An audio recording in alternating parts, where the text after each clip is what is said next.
I tell people if you want to avoid Alzheimer's, senility, and dementias, never ever let your brain get dehydrated. This is the Kevin Trudeau Show. I am exposing the corruption in government and in major multinational corporations. We're telling you the things that they don't want you to know that will make your life better.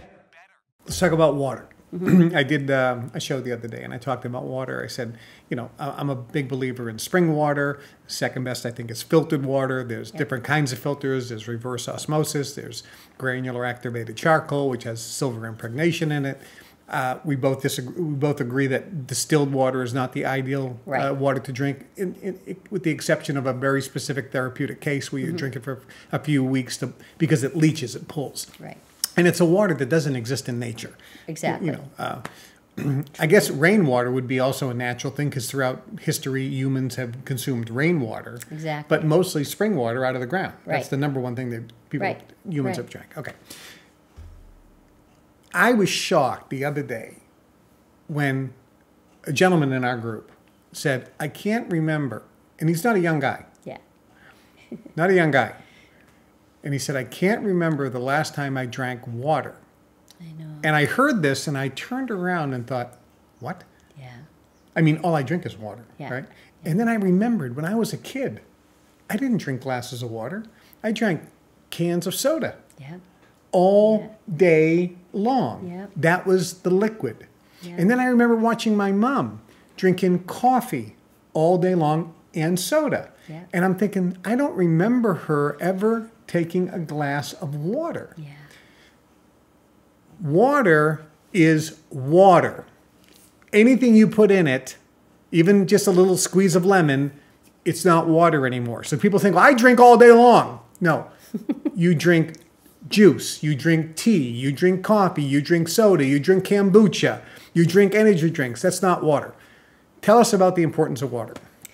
So, to finish that thought there, your tongue is so smart that it registers all those bitter, sour, astringent, salty, pungent, sweet, and fat. And so if you put a little bit of lemon in your water, then your body can pick it up that you just had a lemon, but it won't use one drop of it for your brain, which is 93% water, and your eyeballs, which are 96% water, and your whole body, which is 80% water, 20% mass, or, you know, that's a little floater of a number right there, but it doesn't really matter, it's a lot.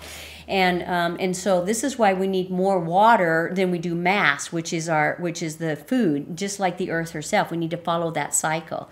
And so what's your question? Well, is it the importance of drinking water? Yeah. So I tell people two symptoms that you know when you're not drinking enough water. If you can see your urine, you're dehydrated. So if it's yellow? Yeah. Exception being clear. B vitamins. Should be pretty clear. Unless you're taking a lot of B vitamins. Yeah, if you're not taking a lot of B vitamins, your urine should be clear. Pretty clear, right. And if you have your dry lips all the time, that also is a huge symptom of dehydration. A lot of times people will notice a big heaviness around their eyes where it's really hard and they have like almost a headache, but not a headache, but right there, you know, that's also a big sign of dehydration because all this area isn't getting enough fluid. And so symptoms of dehydration are really easy to watch for, but a lot of people say, oh, if I'm just going to go drink a glass of juice, but the juice is not going to do anything for your brain. So I tell people if you want to avoid Alzheimer's, senility, and dementias, never ever let your brain get dehydrated. And that means, you know, the first drink of water in your morning, you put a quarter of water by your bed, and then you drink that in the morning. It bypasses your entire system. It goes directly to your brain. It's called brain food. Okay, it's like flushing old pond water out of your brain, and then you have a clear brain to really work with the whole day and create with your beautiful brain.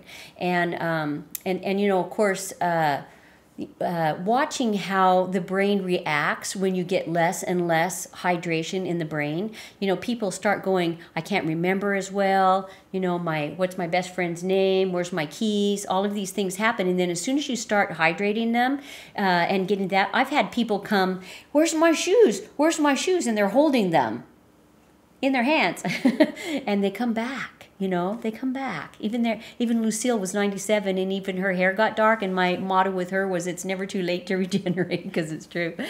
And what about pain? Pain, yeah. Pain is also a huge precursor of dehydration. Right, because if a person has dehydrated, they have pain, and if they just get hydrated in many cases. Right. I heard one guy, Daryl Stoddard, he worked with 33,000 chronic pain cases that couldn't get fixed with drugs. And they came to him and he said, Kevin, half of them I cure just by getting them to drink water. Yeah. Just half. He goes, and the reason is, this was very interesting. He said he figured that out. This is how he figured it out. He goes, he was on a farm and there was an electric fence. And he remembered when he was a kid, you could take a dry piece of straw or a dry piece of grass and touch the electric fence and nothing would happen. Right. And if you took a green piece of grass and touch the electric fence, what happens? You're from a farm. You get shocked because the water is a conductor of electricity. The body is electric. If energy or chi or electricity is not flowing between the cells, you have pain. Right.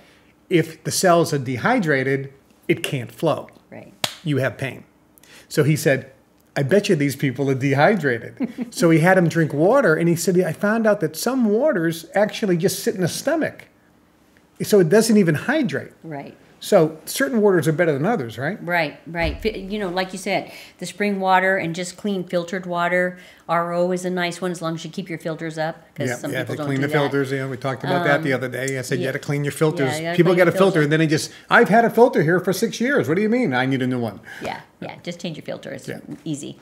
But yeah, you know, I've found that people with fibromyalgia, which is can be extremely debilitating, people that have lots of pain in their thigh muscles and in their legs, if they just drink water, all that tissue starts to hydrate and starts to pump and move more fluid, and so then the pain just goes away. In the feet, you know, I've seen toes uncurl and hammer toes unfold, and arthritis, you know, a lot of people that have arthritis just don't drink water. And then when they start hydrating, you know, that has an opportunity to heal. So the hack is drink water. Work on a gallon a day. She's a big gallon a day drinker. Best of your ability, And drink listen, water. I like water. I do too. Now, somebody said that if you drink too much water, it's going to deplete you of minerals or overtax the kidneys. What's your feeling about that? I don't believe that's true. You know, the only exception, of course, would be if somebody hasn't drank any water and all of a sudden they're going to drink 2 gallons. And there was a lady who actually passed away drinking too much water to win a Nintendo at a fair. And she wasn't a water drinker, and she just drank water and literally threw up and drowned in the water. And so there's exceptions to that too. You just don't want to drink 2 gallons of water all at once. So if a person's not drinking any water right now, start with 6 or 8. Yes. 8-ounce glasses a day. Yeah, just get and rid work of your way everything out. Get your tea and your juices and everything out of your diet. That way, just do water. you're not putting liquid in your body and Correct. overtaxing the kidneys. Right. Okay. In your book, you have a section here, and highly recommend and endorse this book. It will be on my recommended list very soon. The first chapter is water and the kidneys. That's how fanatical she is about water. Oh, and you even got about premenstrual syndrome. Water helps that too. You know, it's a blood flow, and you have to be able to have enough water to move it to clean the uterus so that people don't have as much cramps and their flow. But it's a liquid. It has to have water to help it move and clean itself.